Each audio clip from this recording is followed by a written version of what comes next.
8h35, nous sommes le jeudi 21 avril, J-3, avant l'élection présidentielle, à présent le second tour tant attendu. On a beaucoup parlé des programmes, des candidats, notamment en ce qui concerne la liberté religieuse, un sujet qui a été pris d'assaut par Marine Le Pen notamment, qui a fait plusieurs annonces à propos, d'ailleurs des propos qui ont indigné plusieurs représentants de la communauté juive de France. On va en parler justement avec notre invité ce matin en direct, le président du Consistoire de France, Élie Korchia. Bonjour. Bonjour Ilana. Merci beaucoup d'être avec nous ce matin, Élie. Alors, on vous a beaucoup sollicité ces derniers jours, notamment dans la presse. Vous avez accordé une interview au journal Le Monde qui s'est intéressé à la liberté religieuse, donc la notion de laïcité pour chacun des finalistes, Emmanuel Macron donc et Marine Le Pen qui s'affronteront dimanche. Avant de revenir sur tous ces sujets, je voulais quand même avoir votre sentiment sur ce débat d'hier soir que vous avez certainement regardé comme des millions de Français. Quelle est votre opinion suite à ce débat? Est-ce qu'Emmanuel Macron vous a convaincu? Est-ce que ce débat vous a conforté dans vos idées? D'abord, j'ai trouvé, Ilana, que c'était un débat intéressant, vraiment de bonne tenue, un débat digne de ce que l'on peut attendre en matière de deuxième tour, de second tour d'élection présidentielle, tout d'abord. Deuxièmement, je pense que la question n'était pas tellement, je dirais aujourd'hui, d'être convaincu par l'un ou l'autre des candidats sur le débat seulement.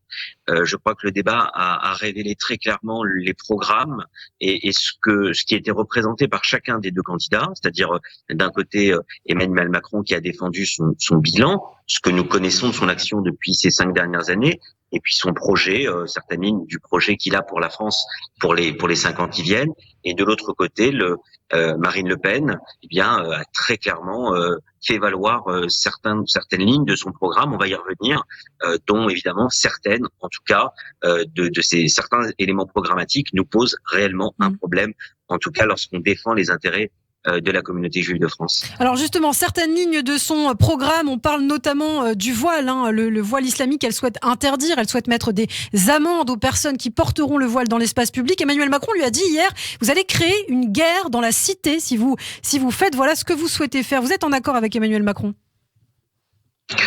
Moi, je pense qu'effectivement Emmanuel Macron a raison lorsqu'il dit, en dehors de la joute verbale qui les a opposés, il lui a dit que ça pourrait même créer une guerre civile de vouloir interdire le voile. Il faut bien que celles et ceux qui nous écoutent comprennent une chose. Emmanuel Macron a rappelé hier que nous serions, s'il y avait une interdiction du port du voile, nous ne parlons pas ici de la burqa. Nous ne parlons pas ici du niqab. Il faut bien faire une distinction entre tout cela, parce qu'on mélange parfois les choses. Lorsqu'Emmanuel Macron dit que nous serions le premier pays au monde qui interdirait hors du domicile le port du voile pour certaines femmes, effectivement, qui le mettent, qui sont musulmanes et qui le mettent, effectivement, je crois qu'Emmanuel Macron défend une certaine idée de la laïcité. Et je crois, Ilana, que c'est ça ce qui est important ce matin. De quoi le port du voile est-il le nom, si j'ose dire?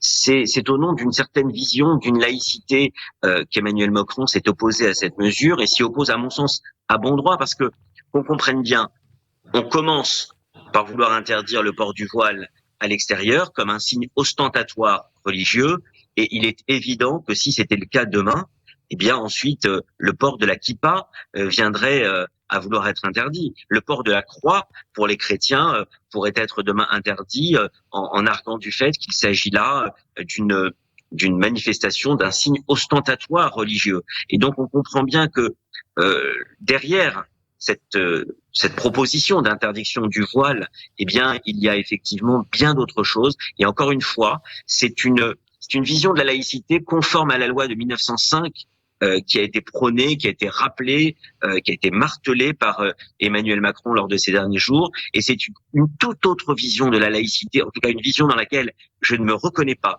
une autre vision de la laïcité qui est prônée par Marine Le Pen. Et je crois qu'il faut bien comprendre une chose, et je tiens à le dire ce matin à J-3 de cette élection présidentielle, vous avez raison de le rappeler, capitale, cruciale pour l'avenir de notre pays. Je ne pense pas que la laïcité doit être la négation des religions, la négation de l'expression des religions. Au contraire, comme elle est depuis la loi de 1905 et conformément à la Constitution, le président de la République a eu raison hier de rappeler aussi que la Constitution a son mot à dire. Je crois que la laïcité, telle qu'elle a été voulue par le législateur en 1905, doit être la reconnaissance, comme cela a toujours été, de l'expression sereine, apaisée, dans notre société, des religions. Alors, au-delà de la question du voile, Élie Korchia, il y a aussi celle de l'interdiction de l'abattage rituel. Marine Le Pen et son équipe l'ont dit très clairement, ils sont pour l'interdiction de l'abattage rituel sur notre territoire et même pour l'interdiction de l'importation de viande cachère et halal. Vous qui êtes avocat aussi, Élie, est-ce que vous pouvez peut-être nous éclairer sur cette mesure? Est-ce que ce sera vraiment possible pour Marine Le Pen, si elle est élue, de faire interdire l'importation de viande cachère? Il y a deux points très différents, vous l'avez rappelé. Il y a d'un côté l'abattage rituel qui a toujours été fait normalement dans notre pays, et que l'abattage rituel doit être fait avec un étourdissement préalable, c'est-à-dire avec la perforation par une tige métallique dans le crâne, dans la boîte crânienne des bovins. Eh bien, c'est un acte qui est contraire à la pratique, à la religion juive. C'est de facto vouloir interdire l'abattage rituel. Donc ça pose un réel problème dans ce qui est en France la troisième communauté juive du monde et la première communauté juive en Europe. Je m'en suis expliqué dans cet article paru dans le journal Le Monde cette semaine que vous avez rappelé. Et puis deuxièmement, il y a la question de l'importation. Sur l'importation, Jordan Bardella avait été très clair il y a quelques jours en disant qu'il souhaitait interdire l'importation de viande cachère. Je crois que Marine Le Pen a tout à fait compris que là, le président de son propre parti, le président du Rassemblement national, disait quelque chose qui pourrait être en contradiction avec la loi, avec les traités en la matière, les traités européens notamment, la liberté de circulation des marchandises. Donc elle est revenue sur ce terrain. Mais je le redis ici, ce qui nous inquiète, c'est qu'en France, nous ne sommes pas l'Autriche, nous ne sommes pas certains pays effectivement où il y a aujourd'hui une impossibilité d'abattre rituellement de la viande dans le pays. Nous sommes en France et les Juifs de France ne peuvent pas s'accommoder de leur dire demain, vous ne pouvez plus abattre rituellement de la viande cachère parce que c'est une atteinte, là encore, à notre façon de vivre notre judaïsme et de permettre à celles et ceux qui le souhaitent de pouvoir continuer à manger cachère librement et sereinement dans notre pays. Alors vous avez, Élie, vous très clairement, avec aussi le consistoire de Paris, le consistoire de France, appelé nos coreligionnaires juifs français à voter pour Emmanuel Macron, en tout cas à faire barrage à l'extrême droite. Que pensez-vous justement de ceux qui disent peut-être que les dirigeants de la communauté juive ne devraient pas s'immiscer dans les affaires publiques, la communauté juive et toutes les communautés d'ailleurs, hein. Est-ce que vous comprenez ces critiques-là ou est-ce que vous dites, eh bien non, on veut aussi donner notre avis justement pour le bien de la communauté?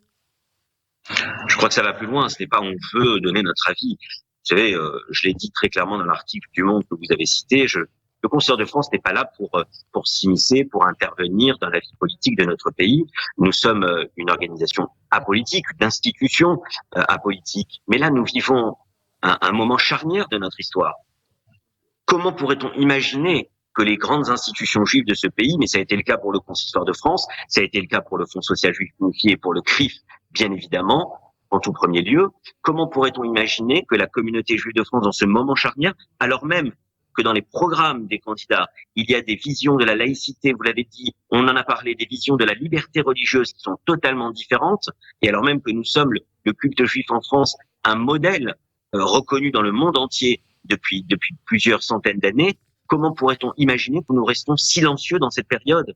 Alors oui, certains pourraient dire pourquoi ils interviennent dans le cadre de cette élection. Je dirais que si nous ne l'avions pas fait, si nous étions restés silencieux dans un tel moment historique dans notre pays, nous aurions fait une faute morale et ce n'aurait pas été un rôle de dirigeant communautaire de rester silencieux dans cette période. Donc il était normal, sur les sujets encore qui sont les nôtres, vous voyez bien, je suis intervenu avec le Grand Rabbin de France pour le judaïsme français, je suis intervenu sur des sujets qui nous intéressent, qui nous occupent, voire même qui nous préoccupent grandement et qui préoccupent aussi toute une partie des Juifs de France que nous représentons, en l'occurrence pour le consistoire, plus de 300 communautés à travers tout le territoire national.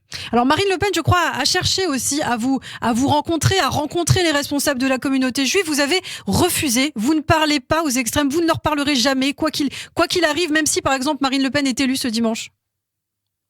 Non, ce n'est pas tout à fait ça, Ilana. Je ne pense pas qu'en période électorale, ce soit bon de commencer à avoir des rencontres ou de commencer à vouloir discuter parce que vous savez très bien qu'il peut y avoir une récupération, voire même une instrumentalisation aujourd'hui de telle ou telle rencontre. Donc ce n'est pas la question de pouvoir discuter. Moi, en ce qui me concerne, je peux discuter avec des élus de tous bords. Soyons très clairs, il n'y a pas d'ostracisme et il n'y a pas de volonté de rejet de la discussion. Jamais. En tout cas, en ce qui me concerne, ça a toujours été le cas.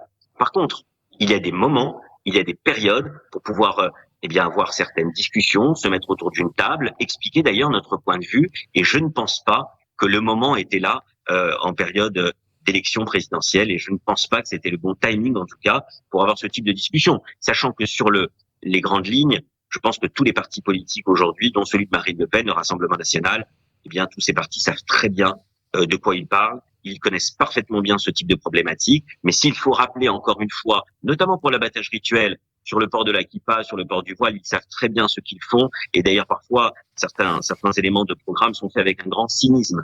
Mais je dirais que pour ce qui est de l'abattage rituel, en tout cas, s'il faut à un moment donné, mais je dirais pas à chaud, après cette période électorale, se mettre autour d'une table et expliquer à certains dirigeants politiques ce qu'est réellement la question pour la communauté juive de France de maintenir l'abattage rituel dans notre pays, comme cela a toujours été fait, comme cela est fait actuellement. Je le ferai sans aucun état d'âme, sans aucun problème. Eh bien, c'est important que vous le dites, en tout cas, ce matin, Élie Korchia. Merci beaucoup d'avoir été avec nous. La question de la laïcité, la question religieuse, un terrain glissant en France, on le voit, donc sur lequel les deux candidats se sont déjà positionnés. J-3 avant l'élection présidentielle, à présent le second tour qui aura lieu ce dimanche. On suivra bien évidemment les derniers développements sur Radio J. Merci beaucoup, Élie, et je vous dis à lundi matin. Vous serez avec nous lors de notre édition spéciale aux côtés de Christophe Barbier et Mickaël Darmon pour commenter justement les résultats de cette élection. Merci, à très bientôt.